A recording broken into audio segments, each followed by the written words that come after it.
You're far above the plains of Tanzania and of Kenya, and you have just the most amazing environment to disconnect from day-to-day life and to really reconnect with yourself and with being present and being in the moment. Welcome to all of you.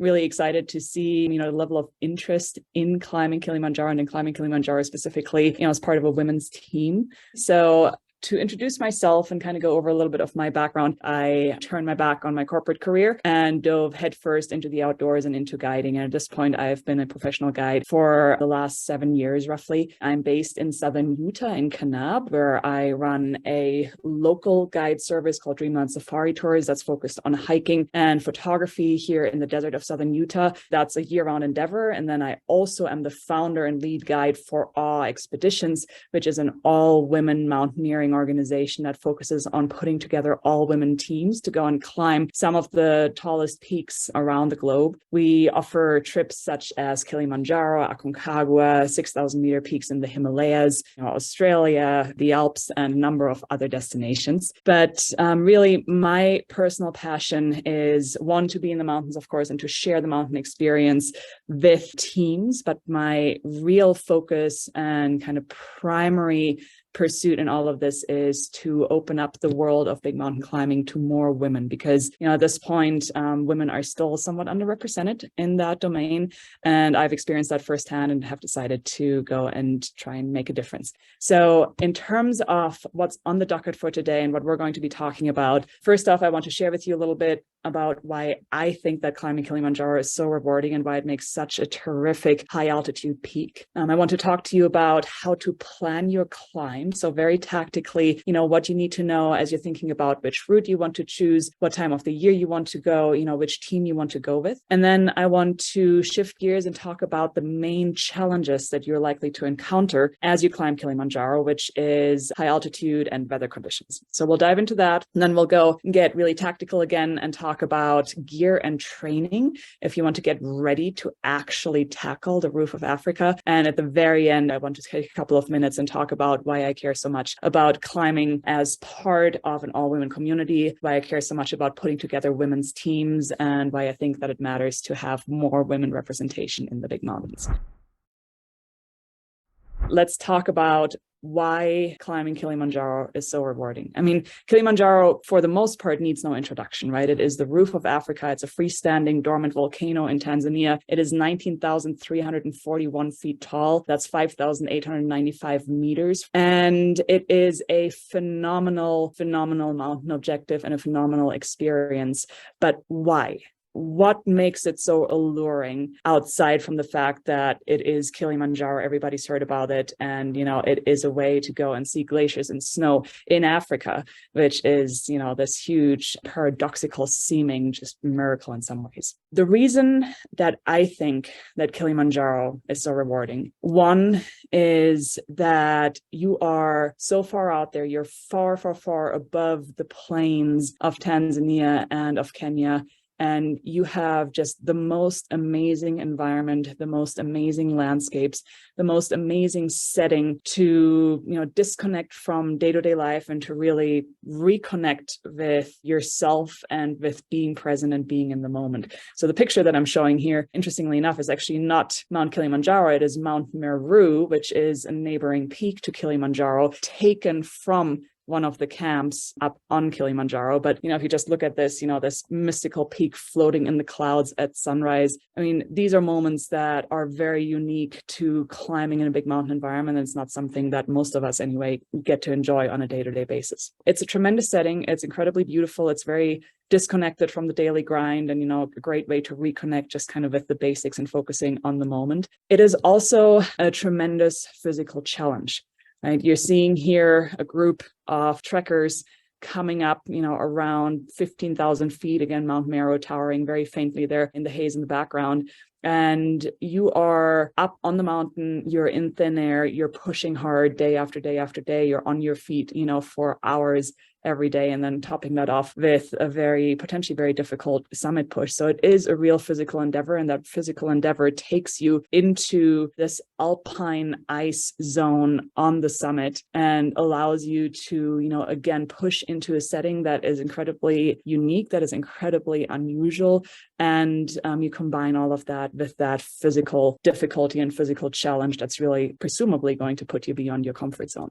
As you push to the summit, hopefully you're going to get to tag Uhuru Peak, which is the true summit of Kilimanjaro. And, you get to see that iconic sign and have that iconic moment of literally standing on the top of Africa and having 360 views all around you. So that moment in and of itself is a tremendous achievement and something that will stick with you for a long, long time to come. But in my mind, what really sets climbing Kilimanjaro apart, it's something that you find or can find in the mountains in general. It is a team experience, right? Typically, unless you're choosing to go out there on your own as a solo climber with a guide and support, you're going to be embedded in a climbing team with like-minded people that are going to hopefully become close friends of yours over the duration of the time that you spend on the mountain.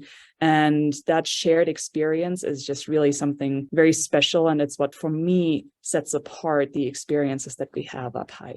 When I talk about the team, right now, the picture that we're looking at here, this was actually a team that I led just about 2 weeks ago on the Machame route. But when I talk about the team, I'm not just talking about the climbing team. The women that you're looking at in this photo, there are the majority of the climbers that were on the team, and then the 3 local Tanzanian guides that were part of the leadership team for this climb. But one thing that you have to realize about climbing Kilimanjaro is that it's not just you and your team and, whoever guides you're working with, but it is a whole village. So this picture, this is the entire crew that we were working with on this last expedition that I just led. We're looking at a total of 42 support staff for 8 climbers. And this is something that is, very quintessential Kilimanjaro. You're working with a large local crew. You have, local guides, you have local assistant guides, you have local porters, you have a chef, assistant cook, toilet crew. I mean, there's a large production that goes into making Kilimanjaro happen. We can talk about this some more now, whether or not this is something that has to happen like this. But the short answer, and for me to preempt, that question, is you have to climb Kilimanjaro with a local team. It doesn't matter who you decide to go onto the mountain with. There are local regulations in place that make sure that you're always going to be traveling with a local guide. It is possible to do Kilimanjaro climbs with a lower level of support than what you're kind of looking at, with the crew here and the picture that I'm showing you. But there are a lot of reasons for why I would actually advise against that. And the vast majority of climbers that you find on the mountain go out and they are supported by a large local crew. In short, it is a team experience, and it's a team experience that's not just within your climbing team, but it kind of transcends cultural boundaries, and it's a team experience with the local crew and the local staff as well. When you look at that here, we have a short clip from what it feels like and what it looks like to be out with the local crew at camp.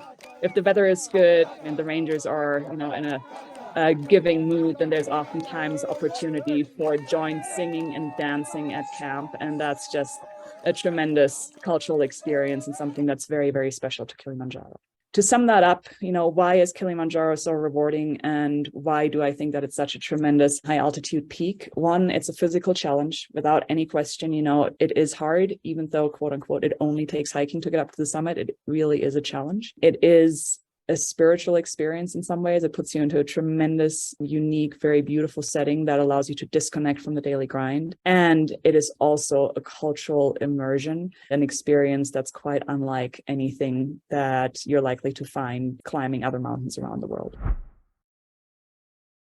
If, those elements are as appealing to you as they are to me, and you're saying, okay, Kilimanjaro, this is an adventure and this is a challenge that I want to make happen for myself, what are the elements that you should be thinking about. I want to switch gears a little bit right now, and I want to talk to you about how to actually go about planning your climb and what to keep in mind as you're thinking about specifically what route you choose, when in the year you decide to go, and what team you decide to climb with, because there's different ways of setting up, going with local guides, with Western guides, with a larger or small support group. The first topic on that list is choosing your route. And for that, I want you to take a quick look here at, this rough overview map that shows you Kilimanjaro from the bird's eye view. So Kili sits right on the border of Tanzania and Kenya. It's just north of the towns of Arusha and Moshi. And you can see an indication on the map here, what the different route options look like. What you need to know about the mountain is that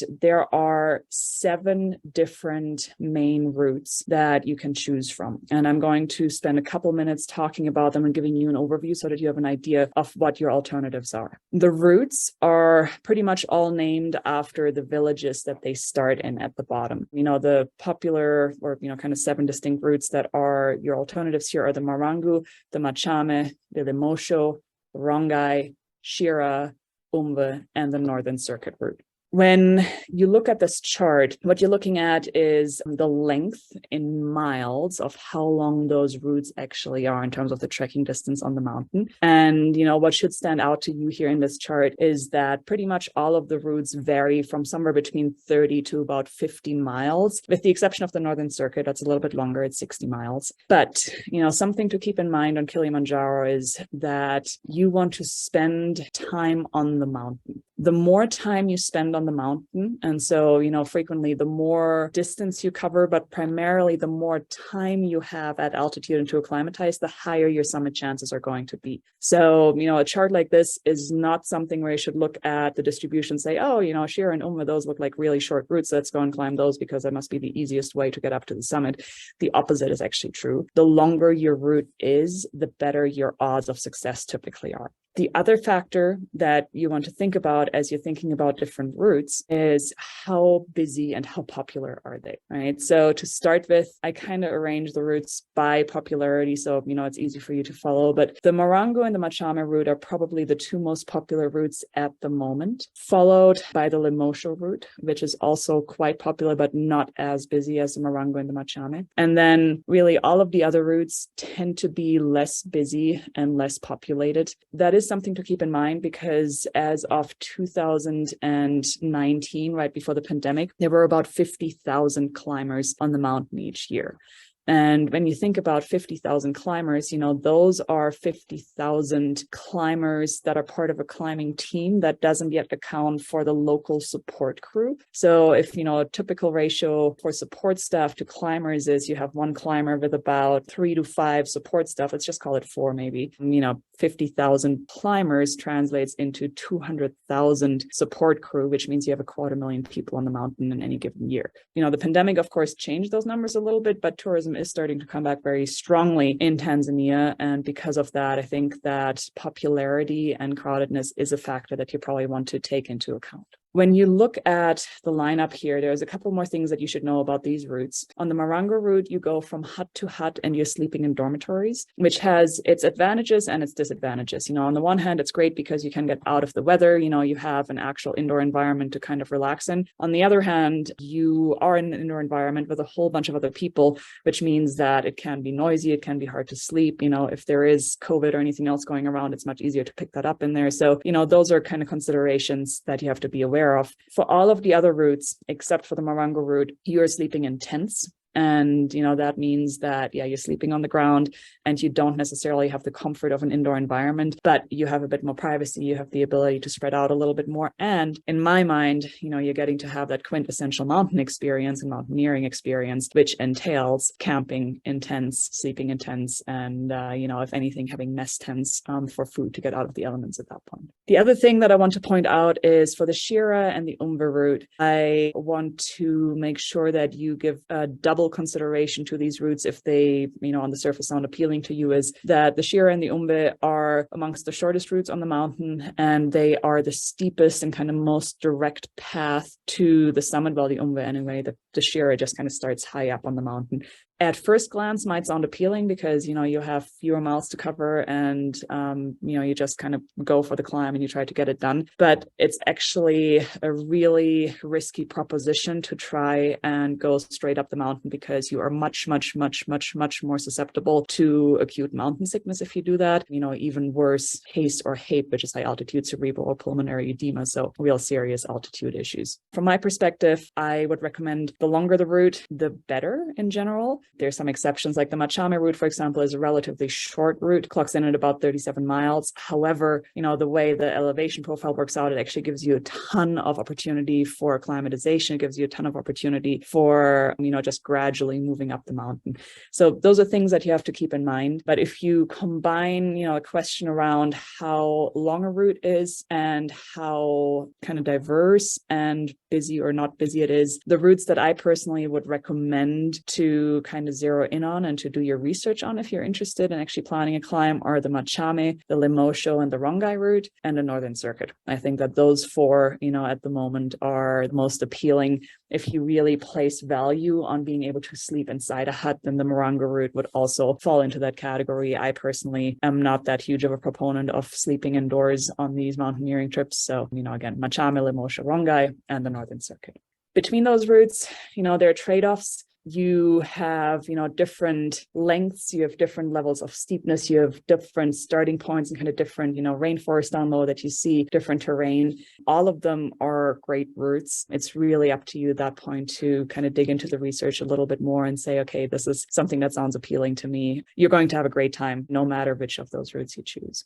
What's equally important as route selection is thinking about what time of the year you want to climb Kilimanjaro in and what types of conditions you are either hoping for or prepared for on the mountain, because it really can range from sunshine and blue skies and t-shirt weather, lower down anyway, to clouded over, to having rain and precipitation, and to having a whole bunch of snow on the summit as well. There are distinct seasons on Kilimanjaro. It is possible to climb the mountain year-round, but you have to be aware of when the rainy seasons happen. What you're looking at here now in this next chart is an overview by month of how much precipitation you can expect locally.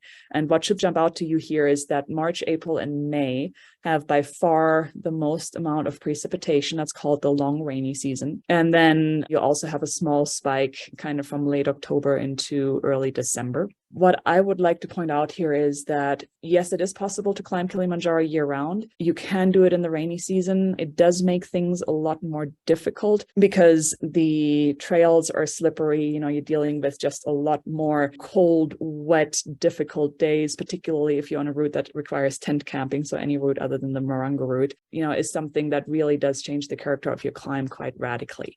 So in general, my recommendation would be to steer clear of April and May, even though it is possible to go and get up the mountain at that point. For the rest of the year, it's a big question of how do you want to balance, kind of your chances of sunshine and dryness versus, again, crowds and popularity on the mountain. And this little orange chart here is an overlay that gives you a rough idea of how people distribute when they come to climb Kilimanjaro. What you see here, almost nobody goes in April and May, which is the rainy season. That's just too hard and too challenging from a conditions perspective for most recreational trekkers and climbers. But then you have the peak busy season kind of running from June through September, which is, dry, cold weather, as well as typical summer break in Europe and the US anyway. And so there's a lot of people that are traveling during those months. And then, the thing that you'll see here is that November in the short rainy season tends to have very, very, very little traffic on the mountain as well, because again, it is a rainy season.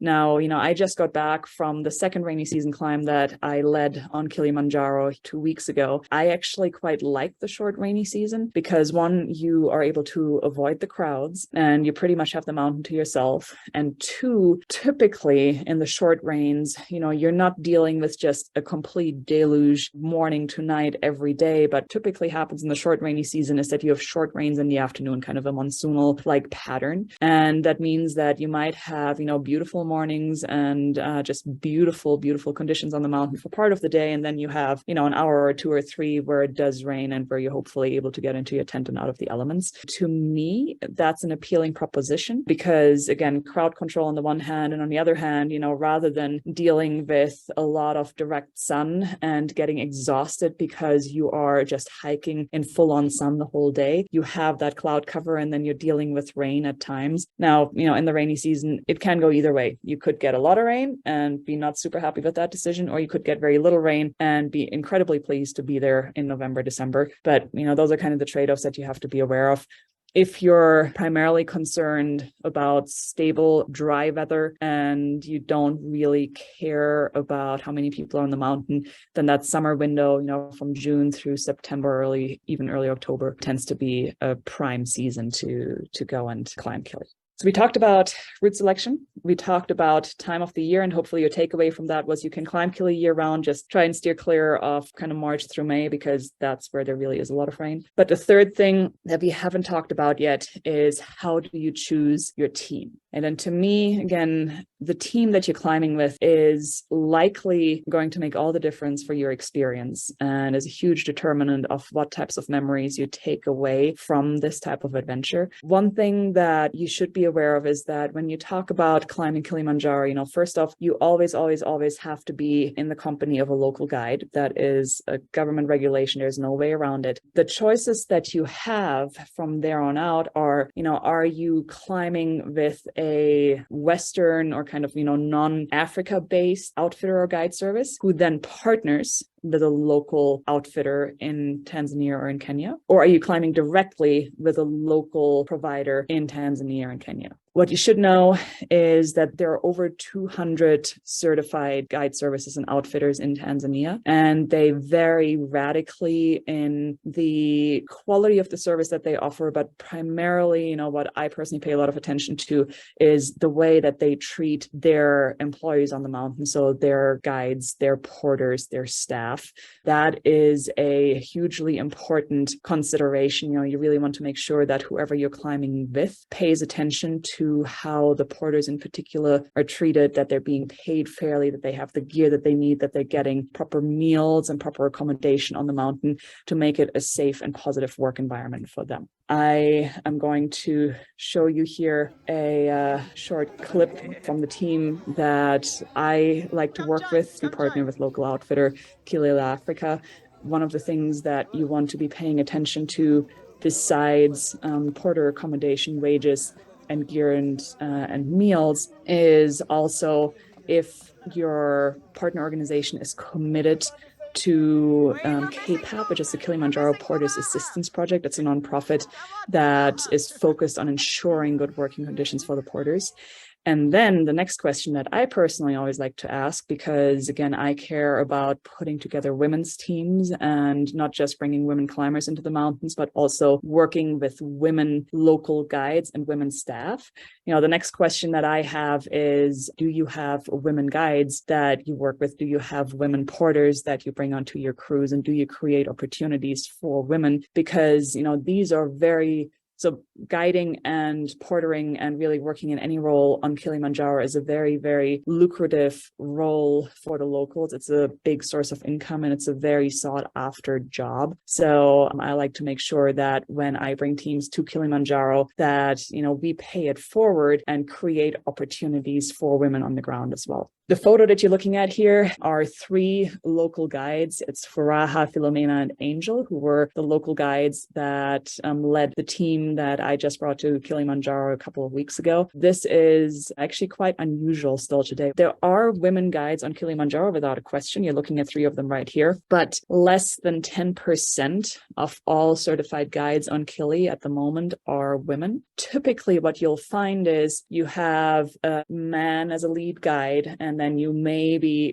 have a woman in an assistant role. And that's kind of the opportunities that for the most part exist for women. It's actually very rare for a woman to be a lead guide for a whole team, because as a lead guide, in this particular role, and the lead guide, by the way, in our situation, it was Furaha, who is the woman in the middle that you're looking at. As a lead guide, you are not just responsible for looking after your team and your clients, you're responsible for managing the entire crew that is on the mountain to go and support a climb. So Furaha in this case, was the boss of crew of 42 locals, as well as local kind of responsible party for the team of 8 that we as Expeditions brought over to Tanzania.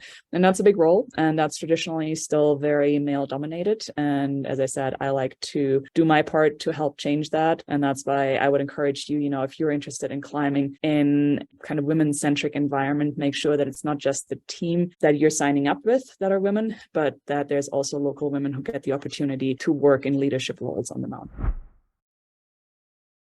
For the next section, I'm going to change gears a little bit again to talking about what are the biggest challenges that Kilimanjaro is likely going to throw at you, and how do you get ready for that?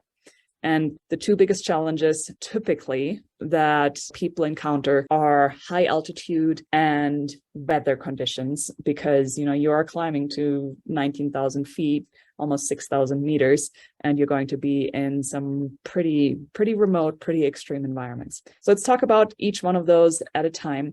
High altitude is a very, very, very different beast and something to take very seriously, particularly if you haven't been that high before. So again, on Kili, you're climbing to over 19,000 feet here, and I want to play a clip for you from my most recent expedition, which is an example of really good climbing pace up at 19,000 feet. So if you're looking at this, this may seem incredibly slow and like we're barely moving. This is actually really good pace if you're up high at that sort of elevation. So, what you have to be prepared for on Kilimanjaro is that you are starting your summit bid at about 15,000 feet. And then it all depends on which route you choose. There's a couple of different final camps before the summit bid, but typically you start around 15,000 feet, potentially as high as 16,000. And then you have, somewhere between 3,000 and 4,500 feet of climbing to do to get up to the top. Those final 3,500 to 4,000 feet of climbing are possibly going to be the hardest thing that you've done physically if you haven't had exposure to altitude before, because, not only are you climbing through the night and you're climbing, in a very, very steep setting at this point, but because you're so high, your metabolic output is just nowhere near what it would be like if you were trying to go and cover the same terrain down low at sea level, or even at 10,000 or 14,000 feet, somewhere in the Rockies or in the Alps or wherever else. So altitude is a real consideration. It's something that you have to be ready for. What you need to know is that your reaction to altitude and your ability to acclimatize has very little to do with your training or with your fitness. Don't get me wrong, training and fitness are very, very important, and we're going to talk about that here in a minute. But whether or not you acclimatize successfully or you acclimatize well enough in order to be able to push to the summit of Kilimanjaro is largely determined by genetics. There really isn't a good way for you to know how your body is going to react to altitude unless you have prior experience at altitude. So if Kilimanjaro is your first high altitude peak, you have to essentially get up there and go and see what you can do. But there are certain things that you can do to set yourself up for success. So the things that you can do to set yourself up for success at high altitude are threefold. First off, you want to make sure that you are following an itinerary that allows you plenty of time for acclimatization. That's the whole reason that I was recommending against the Stroeer and the Umber routes that are very steep and direct. You want to make sure that you have time on the mountain to gradually increase your elevation day after day. And as a matter of fact, the absolute minimum, I think it is even ethical to climb Kilimanjaro in,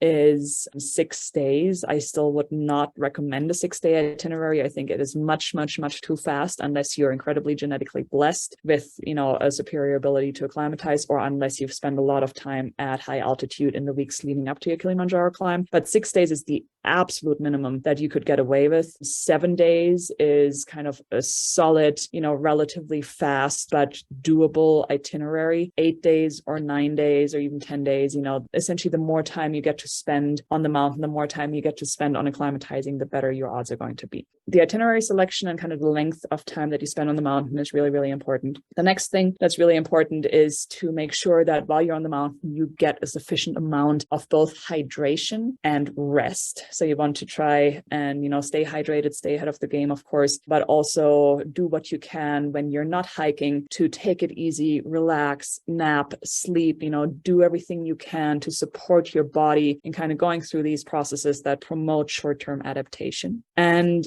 the final thing that you can do to set yourself up for success and give yourself some contingency plans is there is a drug called Diamox or acetazolamide that helps support short-term adaptation to high altitude. And if you haven't been up high before, it is very worthwhile having a conversation with your physician. This is a prescription drug, and exploring whether or not obtaining a prescription for Diamox could be a good idea. That doesn't mean that you have to take it prophylactically to go and climb Kilimanjaro, but if you have a prescription and you carry that with you on the mountain, if you get to a point where you realize that you're not acclimatizing as well as you would like to, you have the ability to give your body a bit of a chemical boost, and that can make a big difference. Oh, and actually the other thing that I should add to that as well is, besides the itinerary, hydration and rest, and having a personal prescription of Diamox, just adjusting your expectations and taking, that pace that I was just showing you in a little video, internalizing that and knowing that you just can't move as fast as what you might be used to lower down, and embracing the fact that slow and steady wins the game,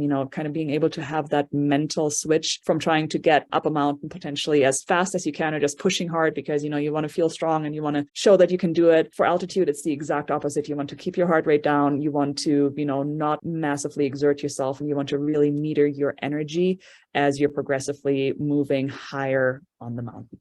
So altitude, that's the first big challenge that tends to be a big concern, or kind of a big thing that weighs on people's minds as they're deciding to climb Kilimanjaro. The other thing that tends to weigh on people's minds is weather. That is something that is very important consideration as well for your climb.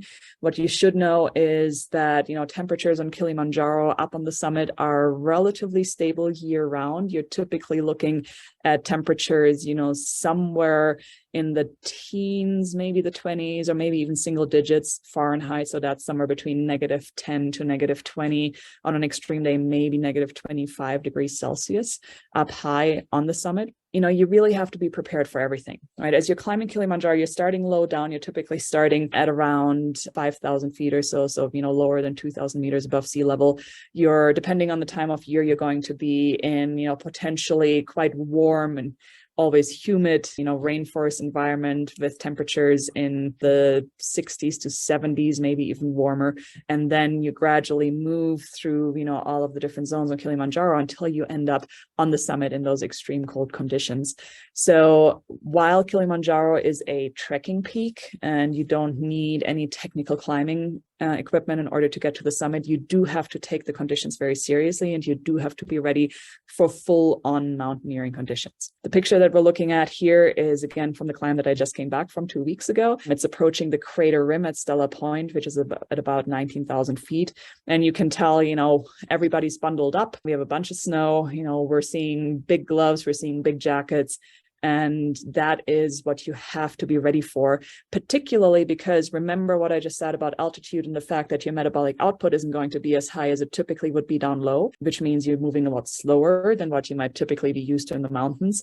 So, you can't rely on your forward motion to go and create the heat that you're typically used to if you're mountaineering in, or, just hiking in a lower down environment. So you really need to make sure that you're coming prepared with the right gear and that you're not thinking about this just as a hike, but it really is a mountaineering peak. Here's another shot from actually very close to the same location that I just showed you, just in a different year. You can see, at this point here in Stella Point, there is almost no snow. The trail is dry, but the theme is still the same. The temperatures are cold. Look at that puffy jacket, look at the gloves.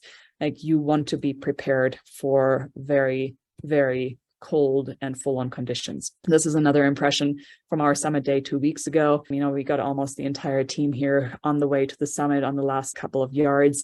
And again, you can tell this is a full-on mountaineering experience. To put some specific numbers on the weather so you know what to expect, here's a chart from Mountain Forecast that actually shows the conditions on the summit for this week. And you can kind of tell, from a temperature perspective, summit conditions today, we have about a maximum of about 20 degrees Fahrenheit. However, the felt temperatures are in the teens.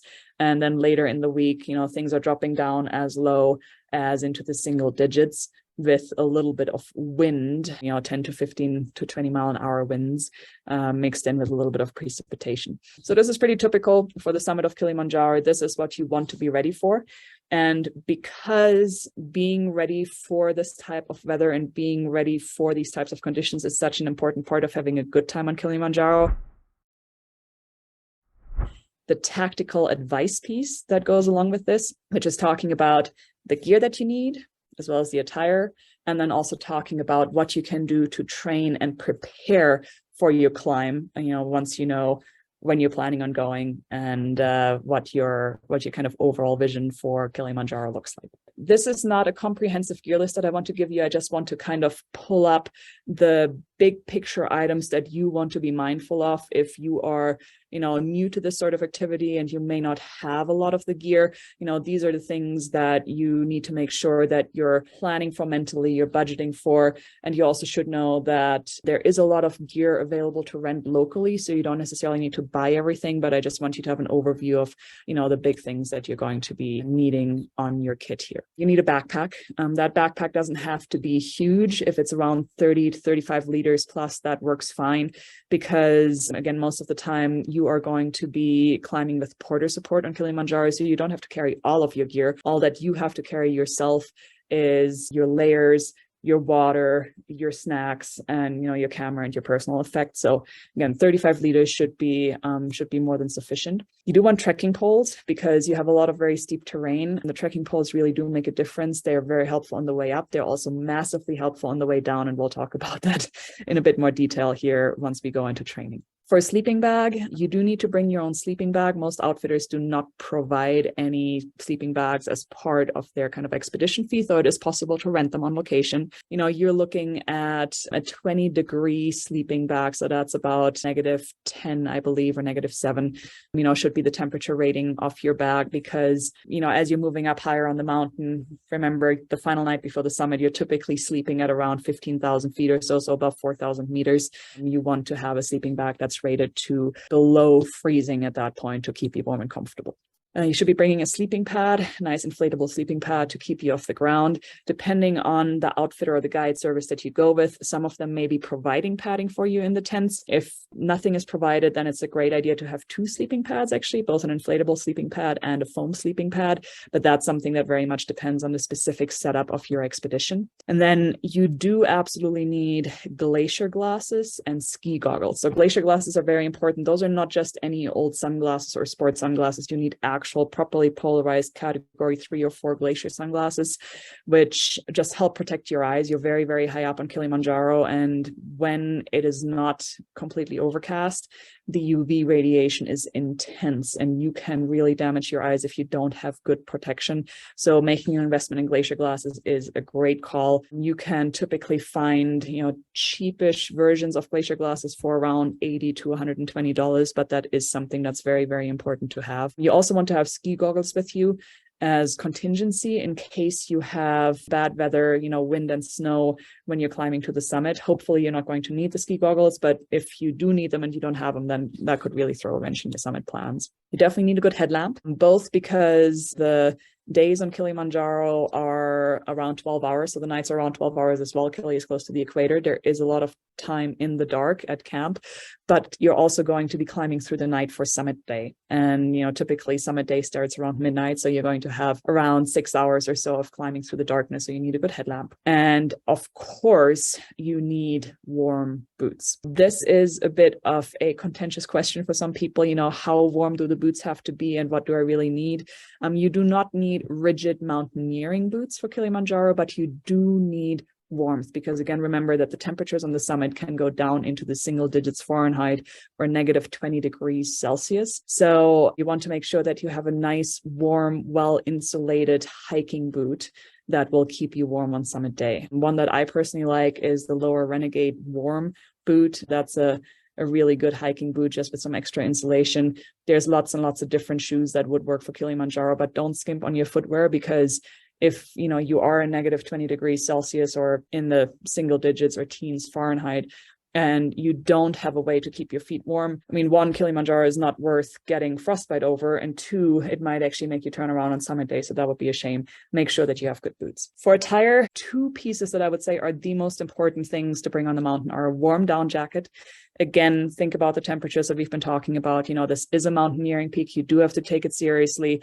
I would not just take any old ski jacket or something that you're using around town. Like, you want a proper down jacket. And again, you can rent that on location if you need it. And you also need protection from the rain. So a good Gore-Tex rain jacket and rain pants, that's one option. The other option actually is if you have a sturdy poncho that you can wear, that also is a possibility. And that is something that a lot of people in Kilimanjaro do. You kind of need your trekking and mountaineering basics, soft shell jacket, soft shell hiking pants. So, something that's a little bit weather resistant, that, is good, stretchy, abrasion resistant material. Then of course, warm gloves is the other piece that I would be amiss not to mention, because that's the counterpart to your warm boots, right? You want to keep your toes warm. You also want to make sure that your gloves, your fingers are warm and that you're not risking frostbite on your fingertips. Again, that would be a really poor outcome of a Kilimanjaro climb. So a good pair of mittens that you can put lightweight liner gloves into is a really important piece of equipment to have as well.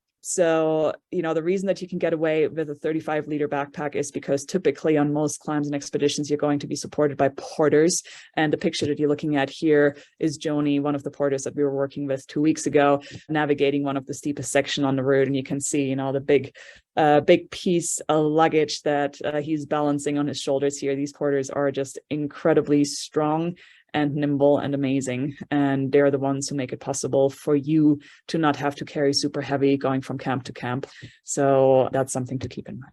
For the physical challenge, I'm going to show you an example of one specific route to talk you through what you can expect. And the route that we're going to look at is the Machame route, which is the route that I personally lead the most. What I'm showing you here is the day-by-day itinerary that has both mileage and ascent figures. So if you look at, our chart here, you can tell that we're looking at somewhere between 2 and 7 miles per day and somewhere between 2,000 and 4,000 feet of ascent, and then very steep descent on the last couple of days here with 5,000 feet down for the last 2 days. When you look at those numbers, that should not sound too bad if you are a hiker or a trekker or you backpack or, you have whatever background you may have in the outdoors. And if you don't have that much of a hiking or a trekking background, know that those numbers are very achievable, right? And something that's relatively manageable to work towards. It's not all in the numbers. There's a little bit more to what you see on the page here. So let's first take a look at the day-by-day flow and, what type of environment you can expect. You're starting out on the Machame route down in the rainforest, in the jungle. Beautiful big trail. It's not too steep. It feels really good. Temperatures are warm. It's a little bit humid. You're just excited to be on the mountain. You're chattering away and everything feels like, yeah,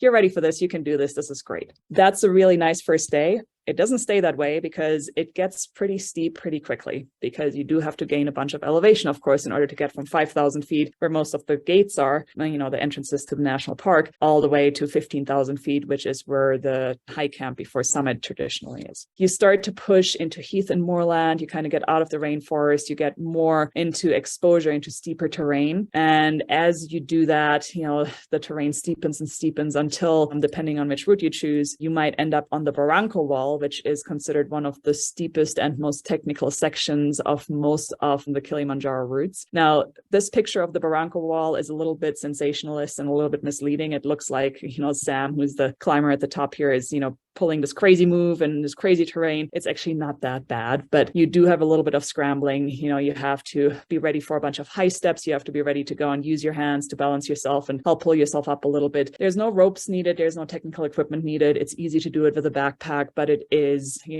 pretty straight up the mountain. Once you're through that, you continue climbing. You are now above most vegetation. You're out in the open, and you just keep pushing higher and higher and higher until, finally you are in the alpine desert zone, where there's pretty much no vegetation and you're getting pretty close to the summit at this point. From there, you move to high camp, and then you push for the summit, and you get onto the crater rim and into potentially the snow, depending on what time of year you climb. And of course, the glaciers and the ice fields and the remnants thereof. There is still quite a bit of glacier up on the top of Kilimanjaro, and that's really a sight to behold. In this picture here, you can see some of the ice fields down on the lower right. From there, you push to the summit. You hopefully get to make it to that iconic sign for Uhuru Peak. And then you have to go and descend all the way back down to the base of the mountain. And at the end of it, you might or might not look and feel like this once everything is said and done.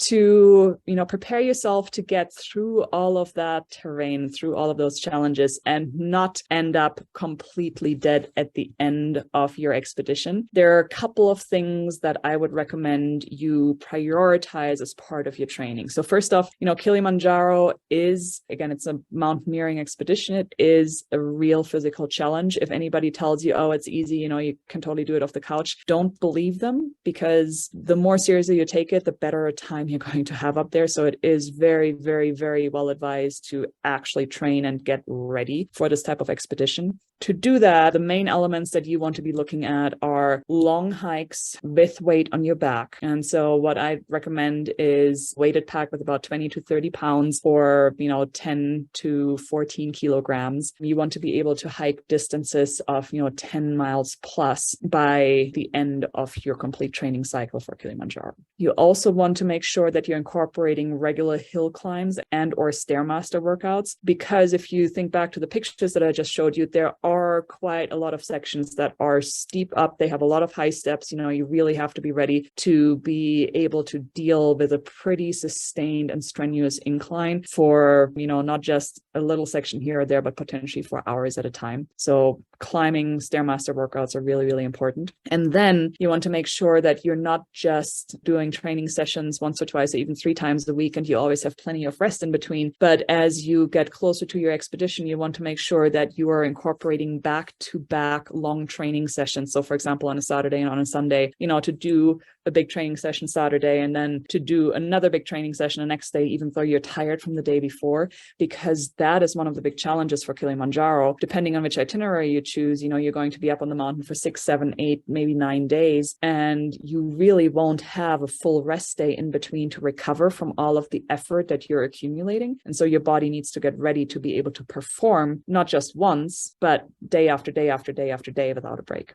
The other thing that can be very helpful is pre-acclimatization. Pre-acclimatization means if you have the ability to access high altitude above 10,000 feet or 3,000 meters, either out in the mountains or through a hypobaric chamber or altitude training facility in a city, that can be incredibly useful.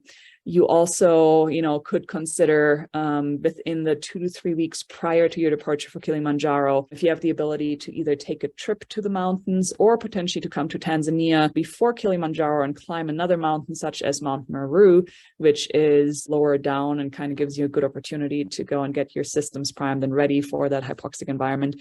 That can be a huge help. Now, I realize that not everybody has the time or the resources to make that happen. If you don't have the ability to pre-acclimatize, don't worry. It's not at all mandatory. It's just if you want to set yourself up for the optimal level of enjoyment and, optimal success chances, if you have the ability to pre-acclimatize, you should take it. If you're looking for a dedicated resource, I would highly recommend that you check out the Uphill Athlete. If you Google the Uphill Athlete, you'll find it. I think the website is just uphillathlete.com. They are considered the gold standard for training programs for mountaineering and, for just anything that's steep uphill. So I would highly recommend you take a look at that. Again, I'm the founder of Awe Expeditions, and Awe Expeditions is an organization that is specifically aimed at putting together all women teams to go and climb big mountains around the world.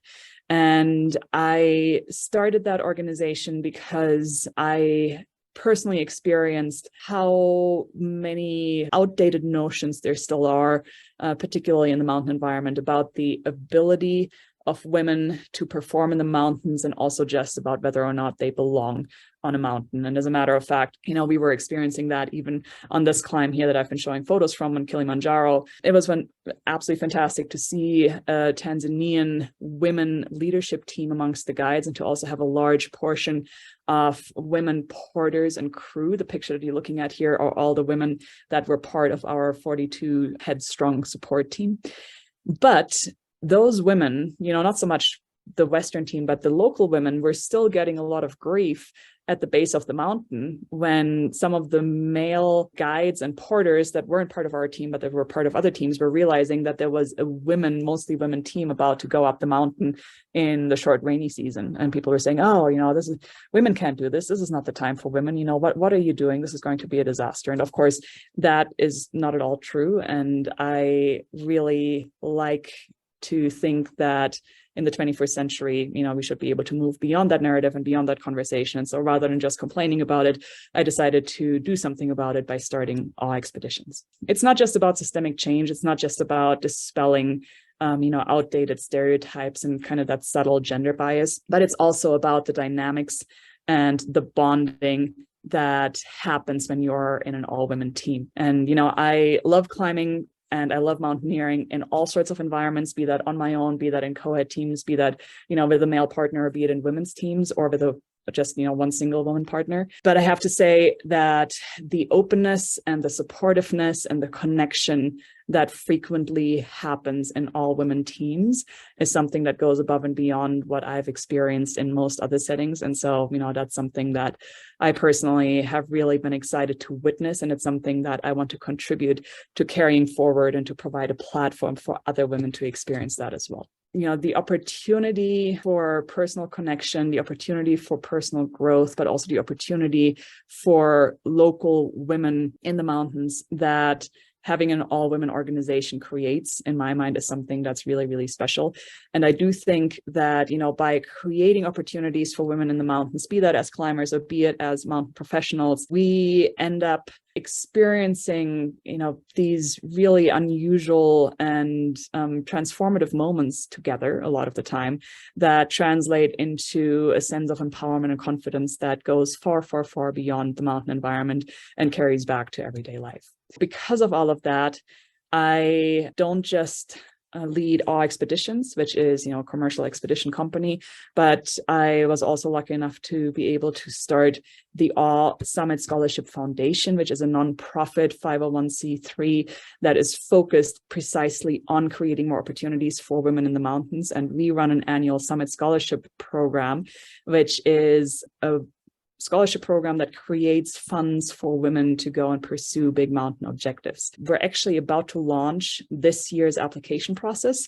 It's the 5th year in a row that we're offering funds for women to obtain mountaineering stipends. And there's going to be 7 different mountaineering stipends available, including one scholarship that would cover the recipient's expedition fee to Kilimanjaro. So if Kilimanjaro is something that is really high on your list, but you're not sure that you're in a financial position to make it happen, keep your eyes open and stay tuned for the Summit Scholarship. If you want to, either look on the website at summitscholarship.org or find us on social media at the Summit Scholarship Foundation on Instagram. You're going to be notified when those applications go live on the 5th of December. And, it'd be wonderful to see many of you submit an application for the program and or pass this on to your friends or family or women that that you think might have an interest in mountaineering, but for whom it's just out of reach financially. So I do want to drive home that the scholarship is very much geared towards women who wouldn't be able to pay for a trip like this out of pocket. So if you know anybody who fits that characteristic and who's passionate about getting into the mountains, please forward this on. And we've had over 2,000 applicants over the past 5 years, and we've so far awarded more than $50,000 in mountaineering scholarships to 15 different women. And we're looking forward to adding hopefully at least 7 more recipients to that lineup this coming year. So that's my story and my passion for bringing women into the outdoors. I want to leave you again with one final picture from Kilimanjaro and, just the excitement and the enthusiasm and the vibe that comes out of having an awesome women's team on an awesome adventure such as Kilimanjaro. But we're running trips, every year and running trips to a lot of other places as well. So thank you for your interest and have a great day.